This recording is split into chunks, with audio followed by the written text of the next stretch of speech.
US president को इतना डर लग रहा था कि उनकी फोर्सेस वहाँ पे हार जाएंगी कि उन्होंने अपने जॉइंट चीफ्स को बुलाया और कहा कि वो पेपर पे साइन करके दें कि अमेरिकन यहाँ पे सरेंडर नहीं करेंगे। नॉर्थ वियतनाम की लीडरशिप भी ये बात जानती थी कि जिस उद्देश्य से उन्होंने टेट ऑफेंसिव स्टार्ट किया है वो उद्देश्य पूरा नहीं हुआ, पर इसका कुछ और फायदा हुआ जिसका किसी को अंदाजा नहीं था।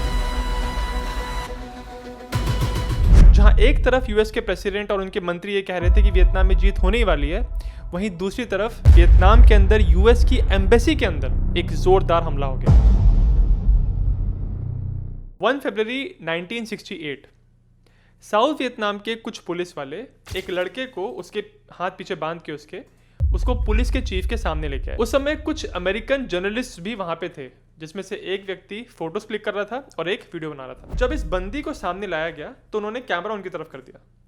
पुलिस के चीफ ने अपनी बंदूक निकाली, इस बंदी के सर पे लगाई और ट्रिगर दबा दिया।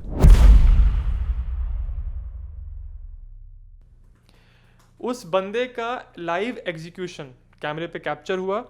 वो फोटो पूरे वियतनाम वॉर की सबसे भयानक फोटोज में से गिनी जाती है। इनफैक्ट ये जो वीडियो यहाँ पे बनाया गया था उसको फिर अगले दिन अमेरिकन टीवीज़ पे प्ले किया गया।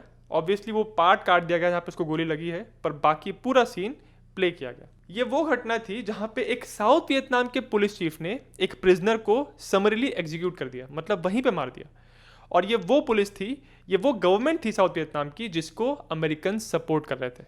इस एक फोटो ने एक बहुत बड़ा क्वेश्चन मार्क लगाया अमेरिकन्स के वियतनाम में इन्वॉल्वमेंट का। और ये सब कुछ जब हो रहा था उस समय नॉर्थ वियतनाम की गवर्नमेंट, उनकी मिलिट्री लीडरशिप साउथ वियतनाम की गवर्नमेंट और अमेरिकन्स के खिलाफ एक बहुत मेजर मिलिट्री ऑपरेशन कर रहे थे। इसी ऑपरेशन को टेट ऑफेंसिव कहते हैं।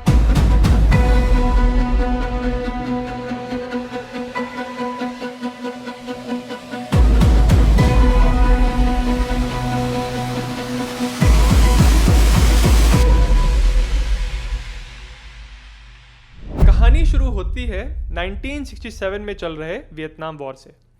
टेट ऑफेंसिव वियतनाम वॉर के दौरान हुआ एक मिलिट्री ऑपरेशन था। अगर इसको ढंग से समझना है तो आपको पहले थोड़ा वियतनाम वॉर का बैकग्राउंड देखना पड़ेगा। पहले जैसे भारत में अंग्रेज राज करते थे, वैसे वियतनाम में पहले फ्रेंच लोग राज करते थे। पर सेकेंड वर्ल्ड वॉर के दौरान जब 1940 में जर्मनी ने फ्रांस को हरा दिया, तो फ्रांस की जो कॉलोनी वियतनाम में थी वहाँ पे फ्रेंच अथॉरिटीज़ तो थी, पर उनके ऊपर फिर अपना कंट्रोल बनाने के लिए जर्मनी के Asian allies Japanese soldiers Vietnam के अंदर आ गए। अब क्योंकि उस समय जापान और अमेरिका की लड़ाई चल रही थी, तो वियतनाम के अंदर जो लोकल लोगों के सबसे बड़े लीडर थे उनका नाम था हो ची मिन। उनको लोग प्यार से अंकल हो कहते थे। अंकल हो का ये मानना था कि क्योंकि अमेरिकन्स जापानीज के खिलाफ लड़ रहे हैं, तो अगर हम किसी तरह से जापानीज लोगों के नाक में यहाँ पे दम कर दें वियतनाम के अंदर, तो हमको अमेरिकन्स का सपोर्ट मिल सकता है। तो इसीलिए उन्होंने अमेरिकन्स के साथ हाथ मिलाया और अमेरिकन्स ने अपने कुछ ओएसएस के फौजियों को हो ची मिन और उनके बाकी साथियों को ट्रेन करने के लिए वेपन्स दिए, कुछ ट्रेनिंग करवाई। और इस तरह से अमेरिकन्स का जो पहला इन्वॉल्वमेंट वियतनाम के अंदर हुआ था वो वियतनाम के साथ दोस्ती वाला हुआ था। तो अमेरिकन्स की मदद के साथ हो ची मिन लगातार जापानीज मिलिट्री ऑक्यूपेशन के लिए प्रॉब्लम खड़ी करते रहे, क्योंकि हो ची मिन की उम्मीद ये थी, उनकी आशा ये थी कि जब वॉर ख़त्म होगा तो यहाँ से फ्रेंच भी जाएंगे और जापानीज भी जाएंगे और वियतनाम का देश वियतनाम के अपने लोगों का हो जाएगा। ये उनकी उम्मीद थी। अगस्त 1945 में जापानीज एम्परर ने ये डिक्लेयर कर दिया कि वो सरेंडर करने के लिए तैयार हैं। उसके बाद हो ची मिन ने सोचा कि यही मौका है, तुरंत फ्रेंच और जापानीज लोगों को निकाल के पावर अपने हाथ में लेनी चाहिए। अगले ही महीने सितंबर के 2 तारीख को हो ची मिन ने वियतनाम के अंदर एक स्टेज लगाया और स्टेज पे खड़े होकर अनाउंसमेंट कर दिया कि अब वियतनाम फ्रेंच और जापानीज दोनों से आज़ाद है और एक नए देश का निर्माण हो रहा है जिसको DRV democratic Republic of Vietnam कहा गया। इस अनाउंसमेंट में हो ची मिन ने यह भी कहा कि वो ये आशा करते हैं कि अमेरिकन्स जो कि कॉन्स्टिट्यूशन की आज़ादी की बात करते हैं, हमारी आज़ादी को सपोर्ट करेंगे। परंतु अमेरिकन्स ने इस नए देश के निर्माण पे और हो ची मिन के समर्थन में कुछ भी नहीं कहा। और धीरे धीरे जैसे जैसे कोल्ड वॉर की सिचुएशन ख़राब होती जा रही थी, पूरी दुनिया 2 हिस्सों में बढ़ती जा रही थी। एक तरफ वेस्टर्न पावर्स थे जिनका लीडर था यूएस, और दूसरी तरफ थे सोवियत यूनियन और उनके साथी। अब दुनिया दो हिस्सों में बढ़ गई थी, तो उस चक्कर में अमेरिकन्स ये चाहते थे कि फ्रांस का सपोर्ट अमेरिकन्स को मिलता रहे। हालांकि पहले अमेरिकन प्रेसिडेंट रूजवेल्ट ने कहा था कि फ्रेंच को निकालने के बाद वियतनाम की आज़ादी को हम सपोर्ट करते हैं, पर क्योंकि वर्ल्ड वॉर 2 खत्म होने से पहले रूजवेल्ट की मौत हो गई और जो अमेरिका के नए प्रेसिडेंट बने रूजवेल्ट के बाद, उनका नाम था ट्रूमन, और उनको इस बात से उतना फर्क नहीं पड़ रहा था कि वियतनाम आज़ाद होता है कि नहीं। उनको इस बात से फर्क पड़ रहा था कि सोवियत यूनियन अपनी हद में रहे, कम्युनिज्म एशिया में फैलना नहीं चाहिए। और क्योंकि 1949 में चाइना में जो इतने सालों से सिविल वॉर चल रहा था वो ख़त्म हो गया और उसमें कम्युनिस्ट लोगों की जीत हो गई, तो सडनली पूरी दुनिया को ये लगने लगा कि शायद से एशिया धीरे धीरे पूरा कम्युनिस्ट बन जाएगा। और क्योंकि उस समय एंटी कम्युनिस्ट विचारधारा के सबसे बड़े लीडर उस समय लोग यूएस को मानते थे, वो कोल्ड वॉर में एक बड़ी सुपर पावर थी, तो एक तरह से यूएस ने अपनी जिम्मेदारी बना ली है कि एशिया को पूरी तरह कम्युनिस्ट नहीं होने देंगे। कोरिया में जो लड़ाई हुई थी उसमें अमेरिकन इन्वॉल्व भी इसलिए हुए थे कि वो नहीं चाहते थे कि जो नॉर्थ ने इन्वेड किया है साउथ कोरिया को, उसको भी वो लोग पूरी तरह कम्युनिस्ट बना दें। तो यहाँ पे तो सुलह हो गई और नॉर्थ कोरिया साउथ कोरिया 2 हिस्सों में बटा रहा, आज भी बटा हुआ है। पर उसके बाद जो नेक्स्ट फ्रंटियर था वो वियतनाम था। वियतनाम में अमेरिकन चाहते थे कि पूरा वियतनाम कम्युनिस्ट ना हो जाए, पर उनके लिए समस्या ये थी कि उस समय वियतनाम के जो सबसे बड़े सबसे जाने माने नेता थे अंकल हो, वो एक स्ट्रॉन्ग कम्युनिस्ट विचारधारा के थे। तो अगर हो ची मिन पावर में बने रहते हैं तो ये बात बिल्कुल नेचुरल थी कि वियतनाम कम्युनिस्ट हो जाता, और ये चीज़ अमेरिकन को मंजूर नहीं थी। इसीलिए फिर धीरे धीरे अमेरिकन अपना इन्वॉल्वमेंट वियतनाम में बढ़ाते रहे। 1967 तक आते आते लाखों अमेरिकन फौजी वियतनाम के अंदर थे। क्यों? मेन ऑब्जेक्टिव यही था कि वियतनाम जो इस समय 2 हिस्सों में बढ़ चुका है, एक नॉर्थ और एक साउथ, ये दोनों इकट्ठा होके एक कम्युनिस्ट सरकार के अंदर ना जाए। सिंपल भाषा में अमेरिकन नहीं चाहते थे कि वियतनाम में कम्युनिज्म आ जाए। आपको ब्रीफ बैकग्राउंड दे दिया, पर अगर आप वियतनाम वॉर को पूरा डिटेल में समझना चाहते हैं तो मैंने 1 घंटे का वीडियो बनाया है, उसका लिंक मैं डिस्क्रिप्शन में डाल दूंगा। बहरहाल 1967 तक क्योंकि वियतनाम 2 हिस्सों में बटा हुआ था, नॉर्थ और साउथ वियतनाम में, नॉर्थ की जो लीडरशिप थी वो कम्युनिस्ट थी और वहाँ पे अंकल हो भी थे। हालांकि अब वो पॉलिटिक्स में तो इन्वॉल्व नहीं थे, अब बाकी लीडर्स ने टेक ओवर कर लिया था, पर उनका सिंबॉलिक इंपॉर्टेंस था नॉर्थ के अंदर। जो साउथ वियतनाम की गवर्नमेंट थी वो नॉर्थ से अलग थी, नॉर्थ के विरोधी थे वो लोग, और साउथ वियतनाम की गवर्नमेंट को सपोर्ट कर रहे थे अमेरिकन। वियतनाम के अंदर जितनी भी मेजर लड़ाइयाँ हुई जिसमें अमेरिकन फुट सोल्जर्स, चाहे मरीन्स हो गए चाहे यूएस आर्मी के सोल्जर्स हो गए, जो भी ऐसी लड़ाइयाँ हुई वो सारी साउथ वियतनाम के अंदर ही हुई थी। नॉर्थ वियतनाम में अमेरिकन ने बहुत बॉम्बिंग की, पर ग्राउंड ऑपरेशंस बिल्कुल लिमिटेड। नॉर्थ और साउथ के बीच में एक छोटा सा एक पट्टी था जिसको डीमिलिटराइज जोन कहते हैं। इसमें ये कानून बना हुआ था 1954 में, एक समझौता हुआ था दोनों साइड्स में, और ये था कि बीच में जहाँ पे बॉर्डर लगता है वहाँ पे डीमिलिटराइज जोन रहेगा, जहाँ पे किसी भी देश की मिलिट्री की प्रेजेंस नहीं रहेगी। जोन के बिल्कुल नीचे अमेरिकन फोर्सेस और साउथ वियतनाम की आर्मी, जिसको आरविन कहते थे, ARVN, उनकी प्रेजेंस थी, और मिलिट्राइज जोन के बिल्कुल ऊपर नॉर्थ वियतनामीज आर्मी या NVA की प्रेजेंस थी। इस पूरे थिएटर में वियतनाम वॉर से रिलेटेड जब भी आप कोई भी डिस्कशन सुनते हैं, कोई पिक्चर देखते हैं, तो आप वियत कॉन्ग ये टर्म जरूर सुनते होंगे। वियत कॉन्ग दरअसल एक ग्रुप को कहते हैं जो कि साउथ वियतनाम में एक्टिव था, और इसमें वो फाइटर्स थे जो थे साउथ के, पर उनको सपोर्ट और ट्रेनिंग मिल रही थी नॉर्थ से। साउथ में जो अमेरिकन ऑपरेशंस करते थे उसमें बहुत सारे सिविलियंस मारे जाते थे, उनके घर तबाह होते थे, लोग बेघर होते थे। इसके वजह से साउथ वियतनाम के बहुत सारे लोग धीरे धीरे साउथ वियतनाम की गवर्नमेंट और यूएस फोर्सेस के अगेंस्ट हो गए थे। तो उनके अगेंस्ट ऑपरेट करने के लिए ये लोग इस वियत कॉन्ग ग्रुप को ज्वाइन कर लेते थे। इनमें से बहुत सारे फाइटर्स ऐसे थे जो कि फिर जाते थे नॉर्थ में और ट्रेनिंग लेके वापस आते थे वियत कॉन्ग के लिए लड़ने के लिए, और कुछ ऐसे थे वियत कॉन्ग के अंदर जो कि नॉर्थ से डायरेक्टली आके वियत कॉन्ग में शामिल होके यहाँ पे अमेरिकन और साउथ वियतनाम की आर्मी के अगेंस्ट लड़ते थे। जो दूसरी साइड थी उसमें थे साउथ वियतनाम की गवर्नमेंट, जिनके पास साउथ वियतनाम की आर्मी थी आरविन, और उनके साथ काम कर रहे थे यूएस के फोर्सेस।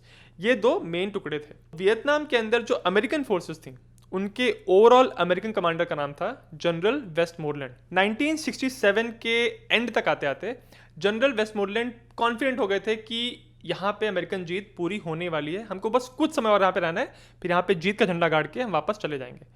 पर सितंबर 1967 में नॉर्थ वियतनाम के कम्युनिस्ट फोर्सेस ने सेंट्रल वियतनाम के हाईलैंड्स और लाओस और कंबोडिया बॉर्डर के पास फैले हुए आइसोलेटेड अमेरिकन बेसेस पर एक के बाद एक अटैक करना शुरू कर दिया। इस अटैक के कुछ ही टाइम पहले जनरल वेस्टमोरलैंड साइगॉन में थे, साउथ वियतनाम की कैपिटल में, और वहाँ रिपोर्टर से बात कर रहे थे।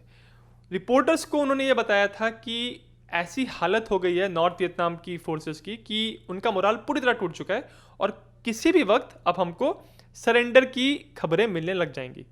पर जो सितंबर में अटैक्स हुए 1967 में, उसमें कुछ अलग ही पिक्चर सामने आ रही थी। ये कम्युनिस्ट फोर्सेस कोई ऐसी वैसी गुरिल्ला यूनिट्स नहीं थी जो कि अटैक करके भाग जाएं। ये पूरी की पूरी रेजिमेंट्स थी जिनके पास नई Soviet automatic rifles, flame throwers और बैकपैक रेडियोस थे। पहले उन्होंने कॉन्थियन नाम के एक मरीन बेस पर अटैक किया और फिर कंबोडियन बॉर्डर के पास 2 आउटपोस्ट पर। फिर 1967 की शुरुआत में प्लेकू के पहाड़ों में इस वॉर की अभी तक की सबसे बड़ी कन्वेंशनल लड़ाई शुरू कर दी। इसे बैटल ऑफ डार्क टो कहते हैं। पर इस अटैक से जनरल वेस्टमोरलैंड बहुत खुश हुए। क्यों? क्योंकि ये अटैक पहाड़ों और जंगलों में हो रहा था। ये ऐसी जगह पे हो रहा था जहां पे अमेरिकन्स अपनी फायर पावर बिना किसी हेजिटेशन के अनलीश कर सकते थे। क्योंकि वेस्टमोरलैंड को हमेशा ये कंप्लेन रहती थी कि हम जब शहरों के पास लड़ाई करते हैं तो हमको बहुत केयरफुली अपनी पावर को डिप्लॉय करना पड़ता है, क्योंकि वो इंश्योर करना चाहते हैं कि सिविलियन कैजुअलिटीज़ ना हो, सिविलियन इंफ्रास्ट्रक्चर तबाह ना हो। और अमेरिकन जनता के पास जो जर्नलिस्ट न्यूज़ छाप रहे हैं, जो रिकॉर्डिंग जा रही हैं, उनको देख के ऐसा ना लगे कि अमेरिकन जाके वियतनाम की मदद करने के बहाने से वहाँ पे तबाही मचा रहे हैं। और ये बात बिल्कुल सही है। जो अमेरिकन के पास फायर पावर थी उसका जवाब दूर दूर तक नॉर्थ वियतनामीज के पास नहीं था। सिर्फ कॉन्थियन पर ही B-52 बॉम्बर्स ने लगभग 800 रन्स किए, जिसमें उन्होंने 22,000 टन्स बॉम्ब गिराए। डाक्टो के पास अमेरिकन ने 300 B-52 मिशंस किए, 2000 से ज़्यादा फाइटर बॉम्बर स्ट्राइक्स किए और 1,70,000 आर्टिलरी शेल्स फायर किए। इस साल के अंदर कम्युनिस्ट फोर्सेस के 90,000 से ज़्यादा फाइटर्स मारे गए। इतनी हैवी कैजुअलिटीज उन्होंने कम्युनिस्ट को दी थी, जिसकी वजह से वेस्टमोरलैंड बहुत ही ऑप्टिमिस्टिक थे, बहुत पॉजिटिव थे वो। तो जब वो नवंबर 1967 में वॉशिंगटन गए तो वहाँ पे उन्होंने किसी रिपोर्टर ने उनसे पूछा कि आपको लग रहा है क्या कि कम्युनिस्ट कोई अटैक कर सकते हैं हमारे ऊपर। तब वेस्टमोरलैंड ने बहुत कॉन्फिडेंस से कहा था कि हम तो चाहते हैं कि वहाँ पे हमला करें, because we are looking for a fight.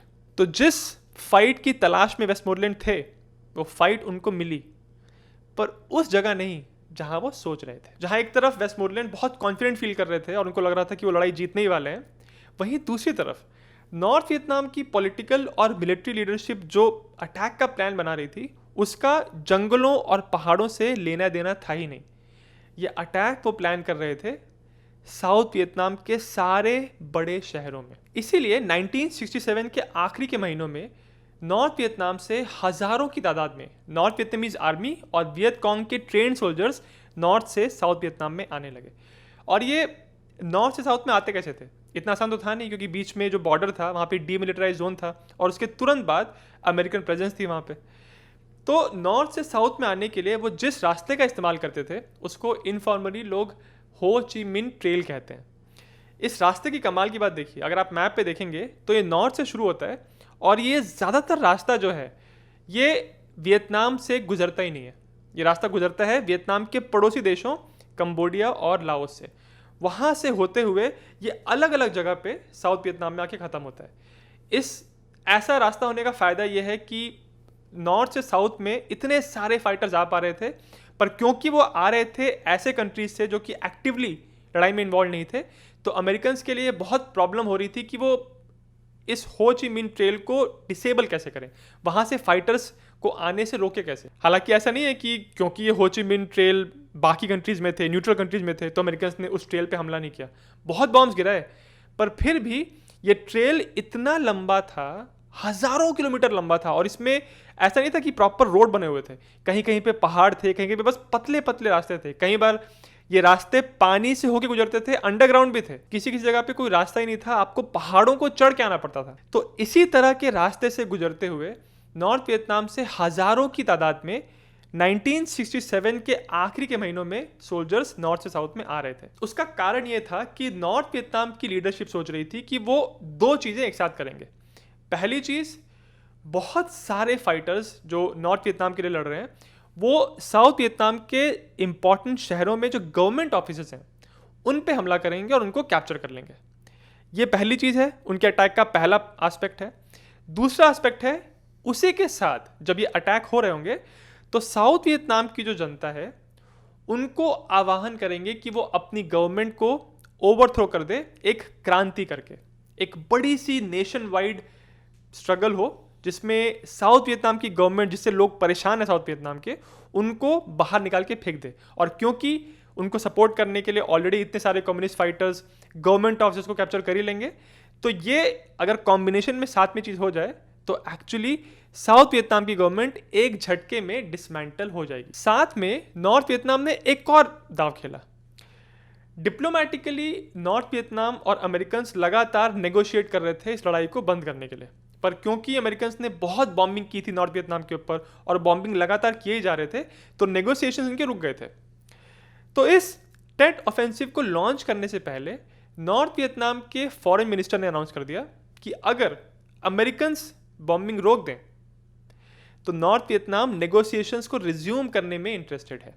मतलब वो वापस नेगोशिएशन टेबल पे आ जाएंगे, बात करने के लिए तैयार हो जाएंगे, बस अमेरिकन को बॉम्बिंग रोकनी है। इस अनाउंसमेंट को करने में उनका कुछ नहीं गया, बस उनको एक चीज़ बोलनी ही थी।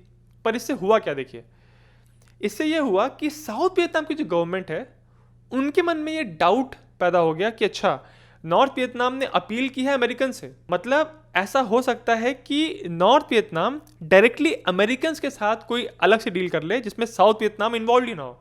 और अगर अमेरिकन के साथ डील कर ली और अमेरिकन यहाँ से चले गए तो नॉर्थ वियतनाम का सामना करने के लिए साउथ वियतनाम के सपोर्ट में कोई बचेगा ही नहीं। इस वजह से ये अनाउंसमेंट करके नॉर्थ वियतनाम ने अमेरिकन और साउथ वियतनाम की गवर्नमेंट के बीच में एक तरह से टेंशन और कंफ्यूजन का माहौल क्रिएट कर दिया था। और टेट ऑफेंसिव को कामयाब बनाने के लिए जो सबसे बड़ी चीज़ नॉर्थ वियतनाम ने की वो एक्चुअली एक लड़ाई थी। इसको बैटल ऑफ के सान कहते हैं। 1967 के एंड में अमेरिकन इंटेलिजेंस ने देखा कि 4 नॉर्थ वियतनामीज डिविजन्स यानी लगभग 40,000 फाइटर्स साउथ वियतनाम से बहुत दूर फार नॉर्थ में के सान नाम के एक यूएस मरीन बेस की तरफ बढ़ रहे हैं। ये बेस जंगलों में था और साउथ वियतनाम के शहरों से काफ़ी दूर था, जो कि अमेरिकन जनरल वेस्टमोरलैंड के लिए बहुत अच्छा था क्योंकि वो अपनी पूरी अमेरिकन फायर पावर यहाँ झोंक सकते थे। जनरल ने उस सेक्टर को रीइंफोर्स करने के लिए एडिशनल 6,000 मरीन्स को वहाँ डिप्लॉय कर दिया। साथ ही एक इलैबोरेट बॉम्बिंग प्लान बनाया जिसका कोड नेम था ऑपरेशन नाइग्रा। इसी के साथ बिल्कुल चुपके से जनरल वेस्टमोरलैंड ने अपने स्टाफ से कहा कि इस बात पर रिसर्च करो कि क्या के सान में हम टैक्टिकल न्यूक्लियर वेपन्स इस्तेमाल कर सकते हैं, यानी ऐसा न्यूक्लियर वेपन जिसका यील्ड कम हो, मतलब वो कम डिस्ट्रक्शन करे पर उतने एरिया को पूरी तरह फ्लैटन कर दे, एनिमी की प्रेजेंस वहाँ पे पूरी तरह खत्म हो जाए।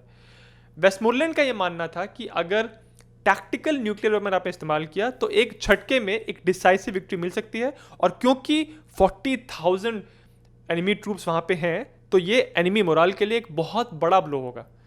पर इस बात की परमिशन, टैक्टिकल न्यूक्लियर वेपन्स को डिप्लॉय करने की परमिशन वॉशिंगटन से उनको नहीं मिली, क्योंकि वॉशिंगटन में सोच ये थी कि पहली चीज़ है कि न्यूक्लियर वेपन्स के लिए वो टेरेन ठीक नहीं है, वेल सूटेड नहीं है। उसके ऊपर से वॉशिंगटन में लीडर्स को इस बात का और बहुत डर था कि जो हम टैक्टिकल न्यूक्लियर वेपन्स की बात भी कर रहे हैं ना, इसके बारे में अगर प्रेस में बात लीक हो गई और जनता को पता चल गया तो ऑलरेडी इतने प्रोटेस्ट हो रहे हैं, प्रोटेस्ट इतने ज़्यादा हो जाएंगे कि अपनी देश की स्टेबिलिटी, पॉलिटिकल स्टेबिलिटी खतरे में आ सकती है।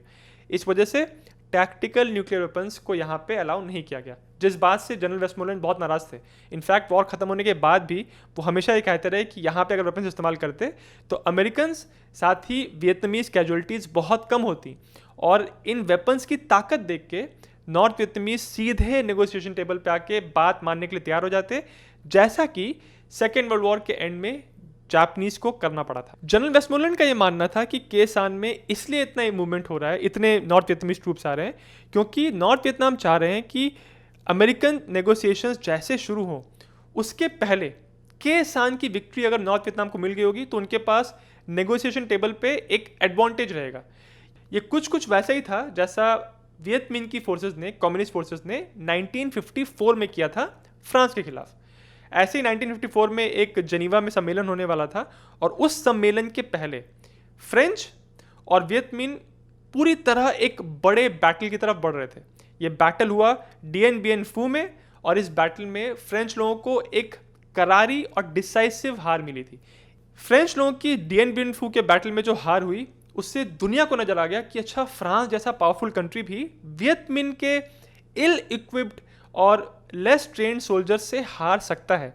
डियन बियन फू फ्रांस की हिस्ट्री के लिए एक बहुत बड़ा काला धब्बा था, और इसी हार के बाद फ्रेंच लोगों को ये इस बात के लिए एग्री करना पड़ा कि वो वियतनाम से चले जाएंगे और वियतनाम को 2 हिस्सों में डिवाइड किया जाएगा। तो जनरल वेस्टमोरलैंड का यही मानना था कि नॉर्थ वियतनाम फिर से वही करने की कोशिश कर रहे हैं, बहुत सारी एक बड़ी फोर्स को भेज के सान में अगर उनको जीत मिल गई तो अमेरिकन एम्बैरेस होंगे और उनको शायद से नॉर्थ वियतनाम की बातें माननी पड़े। इसी के वजह से जितने भी अमेरिकन सोल्जर्स वियतनाम के अंदर थे, सडनली के सान की जब लड़ाई शुरू हुई तो वो लोग डियन बियन फू की बातें करने लगे और पैरेलल्स ड्रॉ करने लगे कि जो के सान में हो रहा है वो डियन बियन फू से कितना ज़्यादा सिमिलर है। जनरल वेस्टमोरलैंड को ये बात बिल्कुल पसंद नहीं थी। उन्होंने अपने जूनियर्स को, अपने सारे साथियों को कह के रखा था कि कोई भी इस लड़ाई को डियन बियन फू से कंपेयर नहीं करेगा, हमको यहाँ पे जीत मिलेगी ही मिलेगी। हालांकि जो फ्रेंच लोगों की पोजीशन थी डियन बियन फू में, उससे कहीं ज़्यादा बेहतर पोजीशन में अमेरिकन्स थे। वो काफ़ी डोमिनेंट पोजीशन में थे के सान में, पर फिर भी ये जो कंपैरिजन था डियन बियन फू और के सान का बीच का, ये मिलिट्री प्लानर्स, मिलिट्री थिंकर्स और मीडिया के बीच में बार बार किया जा रहा था, जिसकी वजह से अमेरिका की जनता बार बार ही कंपैरिजन कर रही थी। हालत ऐसी हो गई थी कि अमेरिकन प्रेसिडेंट लिंडन जॉनसन इतना अपसेट रहते थे इस कंपैरिजन को लेके, उनको सच में लगता था कि डियन बियन फू में जो फ्रेंच लोगों के साथ हुआ वही के सान में अमेरिकन के साथ होगा। और देखिए कितना इत्तेफाक है, जब डियन बियन फू की लड़ाई हुई थी 1954 में, उस समय लिंडन जॉनसन उस कमिटी का हिस्सा थे अमेरिका के अंदर जिसने ये कहा था कि डियन बियन फू में फ्रेंच लोगों को बाहर से हमको हेल्प नहीं करनी चाहिए। तो अब वो खुद उस पोजीशन में थे जहां पे वो घेरे जा रहे थे नॉर्थ वियतनाम से, और उन्होंने इतना ज़्यादा, वो इतना अपडेट्स मांगते थे इस बैटल के बारे में कि उन्होंने वाइट हाउस के अंदर बेसमेंट में एक बड़ा सा मॉडल बना दिया था के सान का, और वो डेली वहाँ से क्या रिपोर्ट्स आ रही हैं उसको स्टडी करते थे और हर दिन के कैजुअलिटी फिगर्स को खुद मॉनिटर करते थे।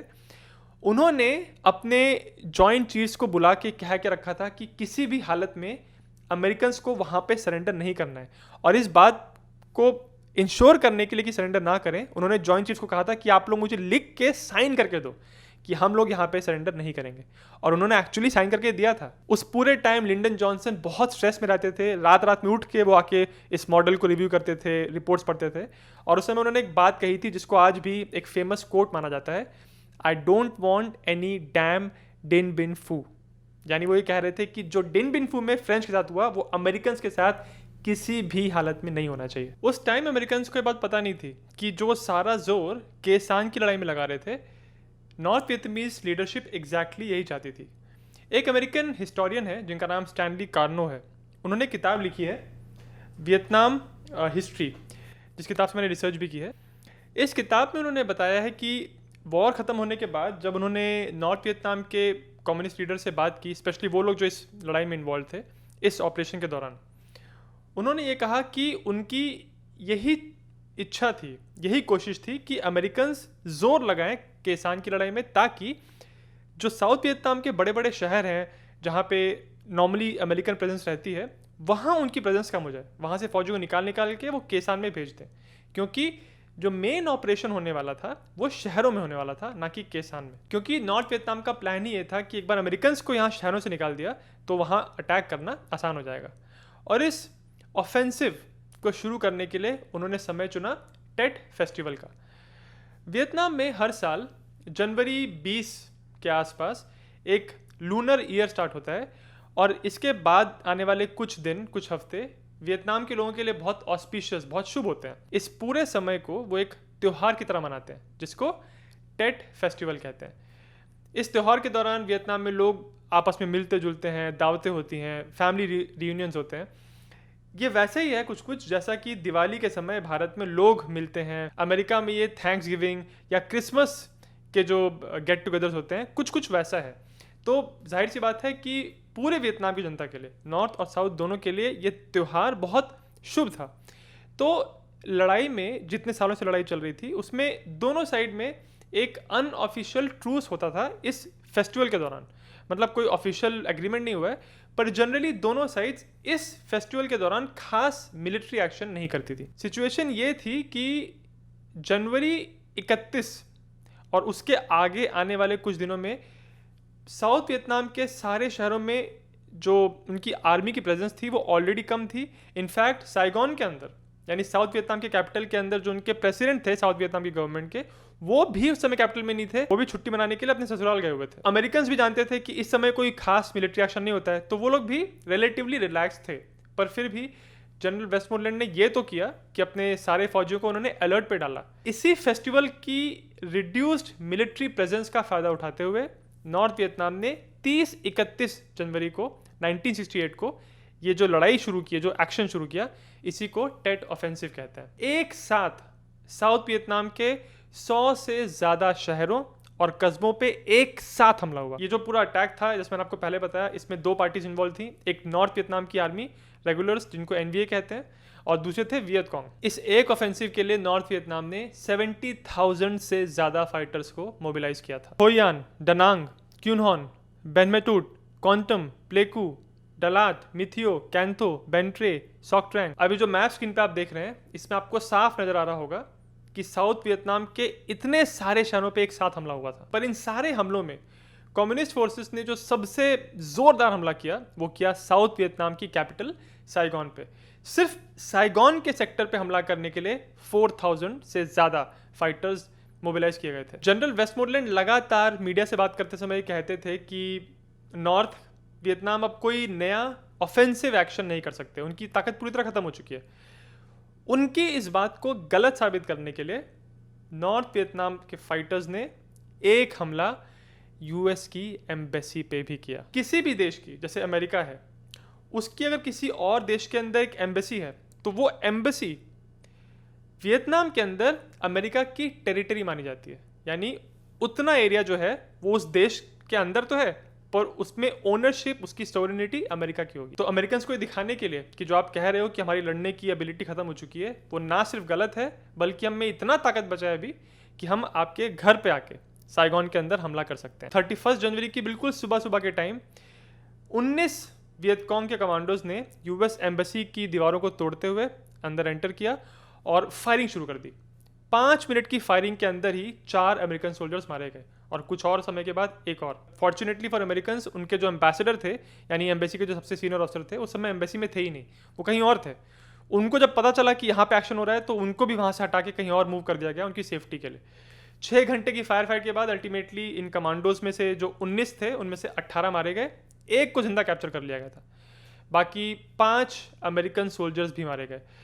हालांकि अगर टैक्टिकली देखा जाए या सिर्फ मिलिट्री के स्टैंड पॉइंट से देखा जाए, तो ये जो एम्बेसी का हमला था, ये बहुत इनसिग्निफिकेंट था, क्योंकि इसमें अमेरिकन को मिलिट्री के स्टैंड पॉइंट से कोई खास डैमेज हुआ नहीं। इनफैक्ट उसी दिन दोपहर के बाद अमेरिकन ने एम्बेसी को खोल दिया था, ओपन फॉर बिजनेस।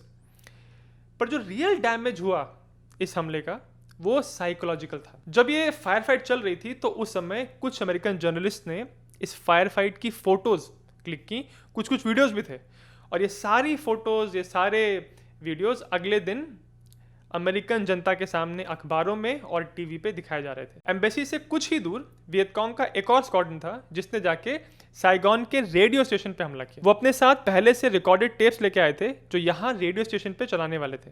पर इस अटैक के दौरान गलती से ट्रांसमीटर की लाइन कट गई, जिसके वजह से वो अपने रिकॉर्डेड टेप्स कभी प्ले ही नहीं कर पाए। शाम होते होते जब साउथ वियतनामीज आर्मी ने रेडियो स्टेशन को चारों तरफ से घेर लिया और इन वियतकॉन्ग का यहाँ से निकलना मुश्किल हो गया, इनका एम्युनिशन खत्म हो गया, तो बचे हुए वियतकॉन्ग ने खुद को बिल्डिंग के साथ उड़ा दिया। सेम ही रात को वियतकॉन्ग ने साइगॉन के बाकी अलग अलग जगहों पे, इनफैक्ट वेस्टमोरलैंड के खुद के हेडक्वार्टर्स पे, एयरपोर्ट पे, साउथ वियतनामीज आर्मी के जनरल स्टाफ ऑफिसर्स पे भी हमला किया। अगले दिन यानी 1 फरवरी 1968 की सुबह सुबह साउथ वियतनाम की नेशनल पुलिस के चीफ, उनके सामने एक वियतकॉन्ग के बंदी को लाया गया और चीफ ने बिना हिचकिचाते हुए ऑन द स्पॉट उसको गोली मार दी।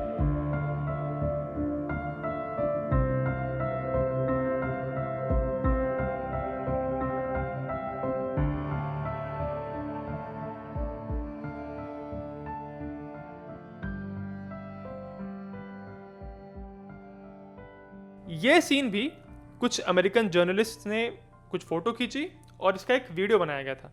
ये भी अमेरिकन जनता को दिखाया गया। इस एक फ़ोटो ने जो डैमेज किया अमेरिकन रेपुटेशन को अमेरिकन जनता के सामने, उसका कोई हिसाब नहीं था। पर रियल कत्लेआम जो हुआ था वो एक दूसरे शहर में हुआ था जिसका नाम था ह्यू साउथ वियतनाम का एक बहुत ही महत्वपूर्ण शहर था, क्योंकि एक ज़माने में, इनफैक्ट काफ़ी दशकों तक, ये पूरे वियतनाम, यूनिफाइड वियतनाम की राजधानी था। यहाँ पे बहुत सारी हिस्टोरिकल सिग्निफिकेंस की चीज़ें थी, बहुत सारी कल्चरल चीज़ें थी। इसीलिए 31 जनवरी 1968 को वियतकॉन्ग की कम्युनिस्ट फोर्सेस 3 तरफ से ह्यू में घुस गई। शुरुआत में उनको यहाँ पे कोई खास रेजिस्टेंस आर्विन या अमेरिकन की तरफ से नहीं मिला, इसीलिए आते ही कम्युनिस्ट फोर्सेस ने यहाँ अपना झंडा लहरा दिया और ये झंडा 25 दिनों तक यहाँ लहराता रहा। ये टेट ऑफेंसिव का सबसे लंबा चलने वाला मिलिट्री एक्शन था। यहाँ आने से पहले कम्युनिस्ट फाइटर्स को एक लिस्ट दी गई थी जिसमें बहुत सारे नाम थे। ये नाम सीनियर मिलिट्री ऑफिसर्स के थे, कुछ टीचर्स के थे, कुछ एक्टिविस्ट के थे, पॉलिटिकल लीडर्स के थे और कुछ ऐसे लोगों के थे जो कि नॉर्थ वियतनाम की पॉलिसीज़ का ओपनली खंडन करते थे, उनका विरोध करते थे। इन सब लोगों के घरों में घुस घुस के कम्युनिस्ट लोगों ने उनको बाहर निकाला, उनको शूट किया। जितने समय तक कम्युनिस्ट फोर्सेस का यहाँ पे कब्जा था, उस पूरे अंतराल में लगभग 3000 से ज़्यादा लोगों को मारा गया इस तरह से। क्योंकि इस शहर की बहुत सिग्निफिकेंस थी तो अमेरिकन उसको ऐसे ही छोड़ नहीं सकते थे, तो उन्होंने आर्विन के साथ मिलकर एक जॉइंट ऑपरेशन किया और कुछ दिनों की लड़ाई के बाद 24 फरवरी 1968 को एक बार फिर से ह्यू साउथ वियतनामीज और अमेरिकन हाथों में था। इस ऑपरेशन में 150 यूएस मरीन्स और 400 आर्विन के सोल्जर्स मारे गए और कम्युनिस्ट साइड ने 5000 से ज़्यादा फाइटर्स को गंवा दिया। इस पूरे मिलिट्री एक्शन के दौरान इस शहर के बहुत सारे कल्चरली इंपॉर्टेंट बिल्डिंग्स तबाह हो गए। ह्यू से लगभग 100 किलोमीटर दूर के सान का वही बेस था जिस बेस पे कैप्चर करने के लिए नॉर्थ वियतनाम ने अपने 4 इन्फेंट्री डिविजन्स को लगा दिया था। ये वही बेस है जिसको लेके लिंडन जॉनसन ने कहा था कि I don't want any damn डिन बिन फू। डीएन बिन फू की लड़ाई में जो कंडीशंस थी, कुछ वैसी कंडीशंस यहाँ पे क्रिएट हो रही थी। लगभग 6000 अमेरिकन मरीन्स थे जो कि चारों तरफ से अब नॉर्थ वियतनामीज फोर्सेस द्वारा घेरे जा रहे थे। नॉर्थ वियतनामीज और वियतकॉन्ग ने अपनी पूरी ताकत लगा दी इसमें। 10,000 से 15,000 फाइटर्स मारे गए, पर अंततः वो केसान को नहीं जीत पाए। यहाँ पे अल्टीमेटली अमेरिकन ने प्रिवेल किया। इस लड़ाई में अमेरिकन ने लगभग 250 लोगों को गंवाया, पर सीज को तोड़ने के लिए अमेरिकन को एक दूसरा मिलिट्री ऑपरेशन करना पड़ा था जिसको ऑपरेशन पेगासस कहते हैं। इस ऑपरेशन में लगभग 750 अमेरिकन और मारे गए। जो पूरा केसान का बैटल था ये 21 जनवरी 1968 यानी जिस दिन टेट ऑफेंसिव शुरू हुआ था ऑफिशियली, उसके 10 दिन पहले केसान की लड़ाई शुरू हुई थी। कुछ महीनों तक ये लड़ाई चली, फिर सीज को तोड़ा गया, अमेरिकन को रिलीव किया गया और जून तक आते आते सिचुएशन ये हो गई थी कि अमेरिकन ने डिसाइड कर लिया कि वो इस बेस को खुद ही छोड़ के चले जाएंगे। तो देखिए कितनी अजीब बात है। पहले अमेरिकन ने पूरी जान लगा के इस बेस को डिफेंड किया और दुश्मन को जीतने नहीं दिया। जब ये चीज़ कंफर्म हो गई कि अब दुश्मन की प्रेजेंस पूरी खत्म हो चुकी है, उसके बाद अमेरिकन ने खुद ही इस बेस को छोड़ के डिसमेंटल करके जुलाई तक इन्होंने पूरी तरह इस बेस को छोड़ दिया। इसी की वजह से लड़ाई के बिल्कुल बाद और इनफैक्ट वॉर खत्म होने के बाद भी इस पर बहुत बहसबाजी हुई थी, बहुत कंट्रोवर्सी हुई थी अमेरिका के अंदर कि आपने सैकड़ों फौजियों को उस बेस को डिफेंड करने के लिए खर्च कर दिया, जिस बेस को अल्टीमेटली कुछ ही हफ्तों के बाद आपने खाली भी कर दिया। तो वहाँ पे इतना लड़ने की जरूरत क्या थी? आप पहले ही वहाँ से सोल्जर्स को बाहर निकाल लेते। तो जो केसान में पूरी लड़ाई हुई थी, इस लड़ाई ने अमेरिका की टॉप लीडरशिप के बीच में आपसी रंजिशें बहुत पैदा कर दी और इन रंजिशों से डायरेक्टली फिर जनरल वेस्टमोरलैंड के करियर पे इम्पैक्ट पड़ा था। इसके बारे में और बात करेंगे वीडियो के एंड में। टेट ऑफेंसिव की स्टार्टिंग डेट तो फिक्स मानी जाती है 30 जनवरी के शाम से लेके 31 जनवरी 30-31 1968, पर इसकी कोई फिक्स्ड एंड डेट नहीं है क्योंकि ये एक ऐसा ऑपरेशन था जिसमें अलग अलग जगह पे बहुत छोटे छोटे एक्शंस किए जा रहे थे। जो मेजर एक्शंस हुए थे, एक तो बैटल ऑफ केसान था जो कि टेट ऑफेंसिव से कनेक्टेड था कि नहीं, ये अपने आप में एक डिबेट है क्योंकि अमेरिकन खास करके जनरल वेस्टमोरलैंड ये मानते थे कि मेन जो लड़ाई हो रही है वो केसान में हो रही है और टेट ऑफेंसिव एक तरह का डाइवर्जन ही, एक अमेरिकन फोर्सेस को डिस्ट्रैक्ट करने का एक तरीका है। टेट ऑफेंसिव को अमेरिकन मीडिया ने बहुत एक्सटेंसिव कवरेज दिया, बहुत अच्छे से कवर किया और अमेरिकन जनता के पास लगातार खबरें जा रही थी। इसके वजह से वॉर के खिलाफ अमेरिका में प्रोटेस्ट लगातार बढ़ रहे थे। लोग सड़कों पर उतर रहे थे, लोग नारेबाजी कर रहे थे। इनफैक्ट वाइट हाउस के बाहर सिक्योरिटी बहुत बढ़ानी पड़ी थी, क्योंकि ऐसा हो रहा था कि अमेरिका की डोमेस्टिक सिचुएशन हाथ से बाहर निकल जाएगी, सिविल वॉर वाली सिचुएशन क्रिएट हो रही थी। टेट ऑफेंसिव ने उस माहौल को और ज़्यादा गर्म कर दिया। उसके ऊपर अमेरिकन मीडिया ने ऐसी ऐसी फोटोज प्रिंट की थी, जैसे कि 1 फरवरी की जो जनरल लो ने जो एग्जीक्यूशन किया था वो वाली फोटो, फिर एम्बेसी पे जो हमला हुआ था 31 जनवरी को। इन सारे इवेंट्स की वजह से American politics, in fact president Johnson की कुर्सी तक भी बात आ गई थी। फिर भी अमेरिकन जनरल वेस्टमोरलैंड और प्रेसिडेंट जॉनसन अभी भी इस बात को क्लेम कर रहे थे कि टेट ऑफेंसिव एक छोटा मोटा एक्शन है, ये हमारे कंट्रोल में है। पर पर्दे के पीछे कुछ और चल रहा था। जनरल वेस्टमोरलैंड के chairman of the chiefs of staff, मतलब वेस्टमोरलैंड के बॉस, उन्होंने वेस्टमोरलैंड से कहा कि अगर तुम अभी प्रेसिडेंट से और ट्रूप्स की मांग करोगे तो वो मांग फुलफिल हो जाएगी, तुमको प्रेसिडेंट से और ट्रूप्स मांगने चाहिए। अब इस पे भी बहुत विवाद होता है कि जो ये पीछे से वेस्टमोरलैंड को कह रहे थे बोलने के लिए, वो बहुत बड़े अफसर थे और वो चाहते थे कि अमेरिकन मिलिट्री का जो ओवरसीज प्रेजेंस है, यानी अमेरिका के बाहर जो उनकी मिलिट्री है, उसकी साइज बढ़नी चाहिए। तो उन्होंने कहा कि 2,06,000 एडिशनल ट्रूप्स की मांग करो, जिसमें से 1 लाख के आसपास ट्रूप्स वियतनाम में जाएंगे इस समय, और उसके बाद और जरूरत पड़ेगी तो और को हम भेजेंगे वियतनाम में। वेस्टमोरलैंड इस बात से कन्विंस हो गए और उन्होंने फिर जो पब्लिकली कह रहे थे कि कोई ज़रूरत नहीं है, हम इस सिचुएशन को कंट्रोल करके रखा है, उन्होंने फिर सीधे मैसेज भेजा प्रेसिडेंट को और कहा कि हमको 2 lakh additional troops, 2,06,000 additional troops की ज़रूरत है, नहीं तो सिचुएशन हाथ से निकल जाएगी। उनका जो एग्जैक्ट मैसेज उन्होंने लिखा था, मैं आपको पढ़ के बताता हूँ। A setback is fully possible if I am not reinforced, I desperately need reinforcements, time is of the essence. Westmoreland की जो डिमांड थी एडिशनल सोल्जर्स की, ये किसी तरह से मीडिया में लीक हो गई और 10 मार्च 1968 को न्यूयॉर्क टाइम्स अखबार के बिल्कुल फ्रंट पेज पे ये खबर थी कि वेस्टमोरलैंड और 2 लाख सोल्जर्स की डिमांड कर रहे हैं, तब जब वियतनाम की ओर तो खत्म हो चुका है।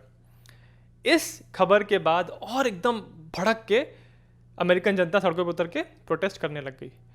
जॉनसन इस सबसे बहुत परेशान हो रहे थे, क्योंकि उनको लग रहा था कि उनके हाथ से पॉलिटिकल पावर निकल रही है, उनकी क्रेडिबिलिटी जनता के सामने एकदम इरोड हो रही है, खत्म होती जा रही है। उनके जो सेक्रेटरी ऑफ डिफेंस थे, अभी तक रॉबर्ट मैकनमारा थे, उनको वो चेंज करके एक नए बंदे को बनाने वाले थे, क्लिफर्ड उनका नाम था। तो जॉनसन ने क्लिफर्ड से कहा कि इस जो एडिशनल ट्रूप रिक्वेस्ट है, इसको रिव्यू करो और बताओ कि अगर हम 2,06,000 एडिशनल सोल्जर्स को इकट्ठा करें और 1 लाख को वियतनाम में भेजते हैं अगर, तो क्या जल्दी इमीडिएटली कुछ समय के अंदर इस वॉर को हम ख़त्म कर सकते हैं। अब क्लिफर्ड की ऐसी रेपुटेशन थी कि ये बहुत टफ हैं वॉर को लेके, मतलब ये इनका ये मानना है कि अमेरिका का वियतनाम में और स्ट्रॉन्ग प्रेजेंस होना चाहिए। तो लोगों को, स्पेशली वेस्टमोरलैंड और उनके बॉस को ये उम्मीद थी कि क्लिफर्ड इस ट्रूप रिक्वेस्ट को अप्रूव कर देंगे, पर क्लिफर्ड ने कुछ अलग असेसमेंट दिया। उन्होंने जो 2,06,000 ट्रूप्स की डिमांड की थी उससे बहुत कम को अप्रूव किया और ये कहा कि हमको कोई और तरीका निकालना चाहिए इस प्रॉब्लम से बाहर निकलने के लिए। तो यहाँ से वेस्टमोरलैंड की जो एडिशनल ट्रूप्स की डिमांड थी वो पूरी तरह फुलफिल भी नहीं हुई, पर उसने पॉलिटिकल क्राइसिस खड़ा कर दिया जॉनसन के लिए। अब क्योंकि जॉनसन की अप्रूवल रेटिंग लगातार गिर रही थी, जनता का भरोसा हट रहा था उनके ऊपर से, तो उनके डेमोक्रेटिक पार्टी के जो बाकी मेंबर्स थे उनको ऐसा लगने लगा कि हमको अब प्रेसिडेंशियल रेस में पार्टिसिपेट करना चाहिए।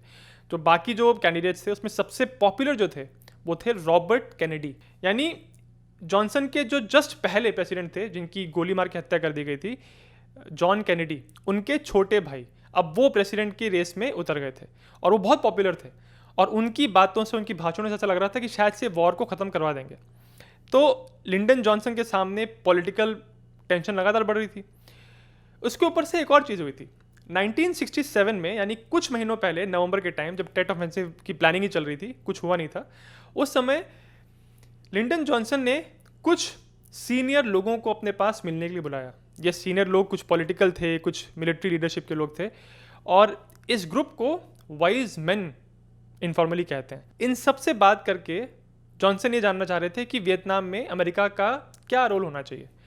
नवंबर 1967 में उन्होंने कहा कि अमेरिका को अपनी स्ट्रेंथ दिखानी पड़ेगी, क्योंकि पावर प्रोजेक्शन और दुनिया के सामने ये परसेप्शन बनाना जरूरी है कि अमेरिकन्स कम्युनिज्म से लड़ सकते हैं वियतनाम के अंदर। अब टेट ऑफेंसिव के बाद सेक्रेटरी ऑफ डिफेंस क्लिफर्ड ने इन्हीं वाइज मैन को एक बार फिर से सबसे बात करके एक बार फिर से मिलने के लिए बुलाया लिंडन जॉनसन के साथ। और इस मीटिंग में ज़्यादातर वाइज मैन के जो लोग थे उन्होंने ये कहा कि आपको कोई और रास्ता निकालना चाहिए। अब जॉनसन के मन में कुछ तो बातें चल रही थी। उन्होंने अपने स्पीच राइटर को बुलाया और कहा कि हम कुछ मेजर अनाउंसमेंट करना चाहते हैं।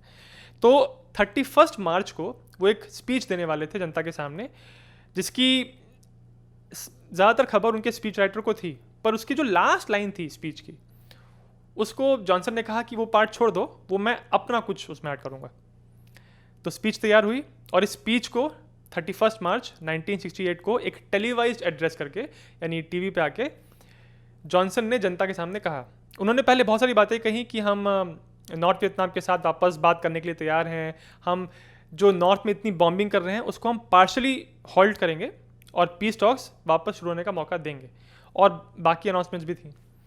पर लास्ट में उन्होंने बम फोड़ दिया। उन्होंने कहा कि इस साल 1968 में जो इलेक्शंस होने वाले हैं नवंबर में, उन इलेक्शंस में जॉनसन पार्टिसिपेट नहीं करेंगे।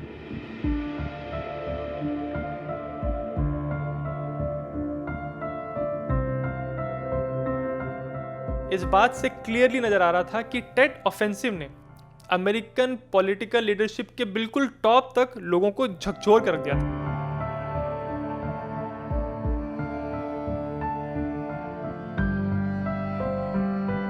और जो पीस टॉक्स प्रेसिडेंट जॉनसन ने शुरू करने की बात की थी, वो फिर मई 1968 में शुरू हुई, और शुरू होने के कुछ ही समय के बाद वो पीस टॉक्स अटक गए और फिर 5 साल तक अटके रहे। वियतनाम वॉर में जब अमेरिकन इन्वॉल्व होना शुरू हुए थे, उस समय से लेके अभी तक जितनी कैजुअलिटीज हुई थी, उससे ज़्यादा कैजुअलिटीज आगे के 5 सालों में हुई। ये पूरा टेट ऑफेंसिव कोई एक सिंगल अटैक नहीं था, ये मल्टीपल अटैक्स थे जो 3 मेजर वेव्स में हुए। फर्स्ट वेव स्टार्ट हुई थी 30-31 जनवरी को, और ये ह्यू की लड़ाई जब खत्म हुई तब तक ये फर्स्ट फेज चला था। फर्स्ट फेज में टेट ऑफेंसिव की सबसे ज़्यादा कैजुअलिटीज हुई दोनों साइड को, और जो सेकेंड वेव थी वो स्टार्ट हुई थी 4 मई को।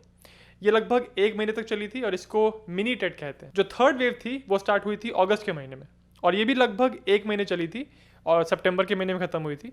इन तीनों वेव्स में मिला के अमेरिकन और आर्विन साइड को कुल मिला के 40,000 से ज़्यादा कैजुअलिटीज हुई, जिसमें से 15,000 सोल्जर्स KIA थे, किल्ड इन एक्शन, जिसमें से 7,000 से ज़्यादा अमेरिकन ट्रूप्स थे। दूसरी तरफ कम्युनिस्ट साइड को, जिसमें NVA और वियतकॉन्ग के फाइटर्स थे, कुल मिला के उनको 80,000 से ज़्यादा कैजुअलिटीज़ हुई। और इस पूरे ऑफेंसिव की एक बहुत दिलचस्प बात यह है कि दोनों साइड्स विक्ट्री क्लेम करती हैं। दोनों ये कहती थी कि उनकी जीत हुई।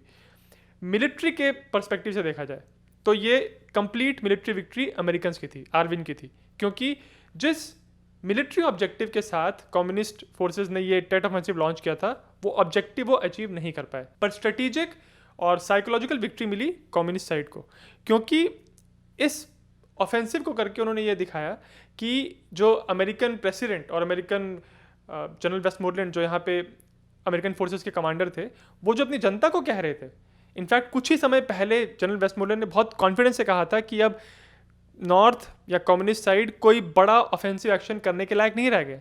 ये सारी बातें गलत साबित हो गई थी। तो जनता का जो भरोसा है अपनी पॉलिटिकल लीडरशिप पे, वो बिल्कुल कम हो गया था। इसीलिए आप नोटिस करेंगे आज मॉडर्न ज़माने में कोई भी वॉर होता है अगर, तो उसमें अगर फॉर्मल सरेंडर नहीं हुआ है या आर्मिस्टिस साइन नहीं हुआ है, तो दोनों साइड्स यही क्लेम करती हैं कि उनकी विक्ट्री हुई है। मॉडर्न ज़माने में किसकी जीत हुई किसकी हार हुई ये कहना बहुत मुश्किल होता है। मैंने ये वीडियो बनाने के लिए अपनी सारी रिसर्च इस किताब से की है। इसका नाम है वियतनाम हिस्ट्री। इसको लिखा है एक हिस्टोरियन और जर्नलिस्ट स्टैनली कार्नो ने। इसमें शुरुआत हुई है फ्रेंच ऑक्यूपेशन के साथ, जब वियतनाम में फ्रेंच लोग थे, और कैसे फिर फ्रेंच लोगों को बाहर निकाला वियतनामीज़ ने, फिर अमेरिकन वहाँ पे इन्वॉल्व हुए, और कैसे कैसे फिर अमेरिकन वॉर भी ख़त्म हुआ। इस सारे इंसिडेंट्स को, इवेंट्स को इस बुक में बहुत अच्छे से कवर किया है। मैं Dien Bien Phu का जो बैटल है उसके बारे में बहुत डिटेल में इस वीडियो में मैंने पढ़ा, और उसके बारे में भी आने वाले हफ्तों में एक वीडियो मैं बनाऊंगा। तो अगर आप इस बुक को चेकआउट करना चाहते हैं तो लिंक डिस्क्रिप्शन में है। तो टेट ऑफेंसिव के बारे में जो मेन बातें मुझे करनी थी वो अब कर चुका हूँ मैंने वीडियो के बीच में 2 बातें कही थी जो मैं लास्ट में करूँगा। एक थी कि टेट ऑफेंसिव के दौरान अमेरिकन मिलिट्री लीडरशिप के बीच में काफ़ी तनाव क्रिएट हो रहा था, बहुत रंजिशें थी। उसका एक बहुत बड़ा कारण था जनरल वेस्टमोरलैंड। उनका ये मानना था कि टेट ऑफेंसिव अल्टीमेटली एक डाइवर्जनरी अटैक था। डाइवर्जन यानी उनका मेन हमला जो था वो बैटल ऑफ केसान वाला था। और उन्होंने ये भी कहा कि अमेरिकन मीडिया की बहुत बड़ी गलती थी, उनका बहुत बड़ा दोष था कि उन्होंने एक डेवास्टेटिंग मिलिट्री डिफीट को जो कम्युनिस्ट फोर्सेस को मिली उस डिफीट को कन्वर्ट करके एक साइकोलॉजिकल और स्ट्रेटेजिक विक्ट्री में तब्दील कर दिया और वो विक्ट्री थाली में परोस के कम्युनिस्ट फोर्सेस को दे दी। जिस तरह से अमेरिकन ने इस टेट ऑफेंसिव को कवर किया था, कुछ फोटोज़ जो जनता के सामने आई थी, कुछ वीडियोज़ आए थे, उनके वजह से पब्लिक परसेप्शन जो है टेट ऑफेंसिव के बारे में बहुत तेज़ी से अमेरिकन लीडरशिप और मिलिट्री के प्रति जनता जो है वो नाराज़ होने लग गई थी। और ये एक बहुत बड़ा कारण था जिसकी वजह से वेस्टमोरलैंड ऐसा कहते थे कि अमेरिकन अपनी पूरी ताकत नहीं लगा पाए टेट ऑफेंसिव के अंदर।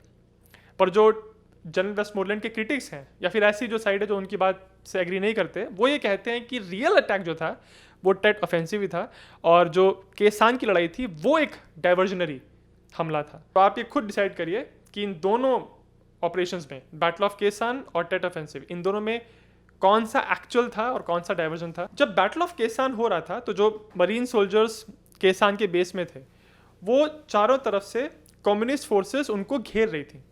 और इंटरेस्टिंग बात यह है कि उनको इवैक्यूएट किया जा सकता था, मतलब जो सोल्जर्स वहाँ पे थे उनको हेलीकॉप्टर से या किसी तरह से वहाँ से निकाला जा सकता था। पर अमेरिकन ये करना नहीं चाहते थे क्योंकि वहाँ से निकाल लेना मतलब अमेरिकन को लग रहा था कि वो एक कमज़ोरी का प्रतीक होगा, तो किसी भी तरह से इस बेस को होल्ड करना है। और इसी वजह से उन्होंने पूरी ताकत लगाई और अल्टीमेटली जीते वो लोग वहाँ पे। उन्होंने अपने बेस को छोड़ा नहीं, पर जीतने के कुछ ही समय के बाद अमेरिकन ने वो बेस खुद से अबैंडन कर दिया। तो जब ये मरीन सोल्जर्स वहाँ पे घेरे जा रहे थे तब जनरल वेस्टमोरलैंड ने कहा था कि वो चाहते हैं कि जितनी भी एयर पावर वो यहाँ पे लगा रहे हैं, अपने प्लेन्स यूज़ कर रहे हैं कम्युनिस्ट फोर्सेस पे बॉम्बार्डमेंट करने के लिए, वो सारी एयर पावर जो है वो अभी अलग अलग लोगों के पास बटी हुई है। कुछ एयरफोर्स के पास है, कुछ मरीन्स के पास है, कुछ थोड़ी बहुत आर्मी के पास भी है। ये सब एयर पावर एक व्यक्ति के नीचे, एक मैनेजर के नीचे होनी चाहिए और वो मैनेजर जनरल वेस्टमोरलैंड को रिपोर्ट करेगा। इस बात से सहमत कौन नहीं थे? मरीन्स की लीडरशिप। उनको ऐसा लग रहा था कि मरीन्स की जो एयर पावर होती है वो उनके ही हाथ में रहनी चाहिए, क्योंकि उनके हाथ से निकल गई अगर तो वेस्टमोरलैंड पूरी स्ट्रेटजी डिसाइड करेंगे और ये बात ठीक नहीं होगी। हालत ये हो गई थी जब वेस्टमोरलैंड को लग रहा था कि उनकी जो एक एयरफोर्स के मैनेजर की बात है वो नहीं मानी जाएगी, तो वेस्टमोरलैंड ने ये तक कह दिया था कि वो रिजाइन कर देंगे। पर अल्टीमेटली जनरल वेस्टमोरलैंड की ही बात मानी गई और इस बात से मरीन्स बहुत ज़्यादा नाखुश हुए। जनरल वेस्टमोरलैंड की बात मानी गई, पर टेट ऑफेंसिव क्योंकि हो गया था, कम्युनिस्ट फोर्सेस ने ऐसे हमले करके दिखा दिए थे, इसके वजह से पेंटागन और टॉप मिलिट्री लीडरशिप को ऐसा लगा कि वेस्टमोरलैंड अब शायद सही इंसान नहीं है अमेरिकन फोर्सेस को लीड करने के लिए। तो इसी ऑफेंसिव के बाद वेस्टमोरलैंड को वापस वॉशिंगटन बुला लिया गया था और बुलाया क्या बोल के गया था कि आपको हम प्रमोशन दे रहे हैं। और एक्चुअली जनरल वेस्टमोरलैंड को यहाँ से बुला के चीफ ऑफ आर्मी स्टाफ बना दिया गया और उनको फिर रिप्लेस वियतनाम के अंदर किया जनरल क्रेटन अब्राम्स ने। और उन्होंने ही आने के बाद जो केसान का बेस है उसको डिसमेंटल कर दिया, अमेरिकन फोर्सेस को वहाँ से खाली करा दिया। दूसरी बात है मीडिया का कवरेज टेट ऑफेंसिव को लेके। जो इसकी सबसे ज़्यादा पॉपुलर फोटो है वो वही है जब जनरल लोन एक वियतकांग के फाइटर को एग्जीक्यूट कर रहे हैं। जब वो फोटो खींची गई थी 1 फरवरी 1968 को, उसके कुछ समय के बाद जनरल लोन खुद एक फायर फाइट में घायल हो गए थे और उनको जब घायल हालत में लेके जाया जा रहा था उसकी भी फोटोज पब्लिश हुई थी। अब विडंबना देखिए, जब वॉर खत्म हुआ और साइगॉन पे कम्युनिस्ट फोर्सेस जीत गई अल्टीमेटली, तब जनरल लोन और उनके बहुत सारे साथी जो थे जिन्होंने एक्टिवली अमेरिकन फोर्सेस के साथ काम किया था, उनको खतरा लगने लगा कि अब कम्युनिस्ट लोग उनको पकड़ के उनको एग्जीक्यूट कर देंगे। तो जनरल लोन खुद वहाँ पे गए थे जहाँ पे अमेरिकन सब लोग को इवैक्यूएट कर रहे थे, पर अमेरिकन उनको अपने साथ लेके नहीं गए। फिर यहाँ से किसी तरह से बचते बचाते अल्टीमेटली वियतनाम से निकलने में जनरल लोन अपनी फैमिली के साथ कामयाब हो गए थे और यहाँ से निकलते निकलते बचते बचाते अल्टीमेटली वो अमेरिका ही जाके पहुँचे और वहाँ जाके वो बिल्कुल चुपचाप कहीं तो सेटल हो गए। और कुछ समय के बाद उन्होंने अमेरिका के अंदर एक रेस्टोरेंट भी खोला था। ऐसा कहा जाता है कि जिस फोटोग्राफर ने ये फ़ोटो क्लिक की थी जनरल लोन की, उनको बहुत अवार्ड्स मिले उसके लिए। बाद में जब वो जनरल लोन अमेरिका में सेटल हो गए तो इनकी बातचीत शुरू हो गई थी फोटोग्राफर की। जब जनरल लोन अपना रेस्टोरेंट भी चला रहे थे तो कुछ लोगों ने उनको पहचानना शुरू कर दिया वहाँ पे, और उनके रेस्टोरेंट पे फिर लोग मैसेजेस लिखने लगे कि हम जानते हैं कि तुम कौन हो। ऐसी कुछ वारदातें हुई थी और फिर अल्टीमेटली जनरल को वो रेस्टोरेंट भी बंद करना पड़ा था। जब उनकी मौत हुई तब इसी फोटोग्राफर ने फिर से एक मैसेज लिखा था और उसमें ये कहा था कि हालांकि फ़ोटोज़ में हमको जो दिखता है वो उस समय एक्चुअली हो रहा होता है, तो जनरल लोन ने उनको एग्जीक्यूट तो किया था, पर वो फ़ोटो पूरी पिक्चर नहीं दिखाती है। वो फोटोग्राफर खुद कह रहा था कि जब जनरल ने उस व्यक्ति को मारा उसके कुछ समय ही पहले ऐसे वियतकॉन्ग फाइटर्स ने बहुत सारे अमेरिकन सोल्जर्स को घायल किया था, बहुत सारे आर्मी के सोल्जर्स को मारा था। तो उस एक मोमेंट पे जो फोटो क्लिक हो गई, क्या वो फोटो इनफ है आपके मन में एक जजमेंट बनाने के लिए? क्या उस फोटो को देख के आप ये कह सकते हैं कि जनरल एक अच्छे या बुरे इंसान थे? तो ये इंटरप्रिटेशन का जो हमेशा रूम रहता है ना, कि फ़ोटो जो दिख रही है उसको आपको कैसे इंटरप्रेट करना है, ये हमेशा एक बहुत ही इंटरेस्टिंग चीज़ रहती है। और अब तो एआई का ज़माना है, तो अब तो आप फ़ोटो में कुछ भी दिखा सकते हो, पर उस ज़माने में ये सब नहीं था। तो उस एक फ़ोटो ने टेट ऑफेंसिव का परसेप्शन अमेरिका के अंदर कैसा है इसको सेट करने में एक बहुत बहुत बड़ा रोल प्ले किया। अगर आप वियतनाम वॉर के बारे में डिटेल में जानना चाहते हैं तो मैंने इसके ऊपर एक तो फुल एपिसोड बनाया है और एक डिटेल सीरीज़ भी बनाई है। उस एक वीडियो का और उस पूरी सीरीज़ का लिंक मैं डिस्क्रिप्शन में डाल दूंगा। और अगर आपको वीडियो अच्छा लगा तो जिज्ञासियम को सब्सक्राइब ज़रूर करें।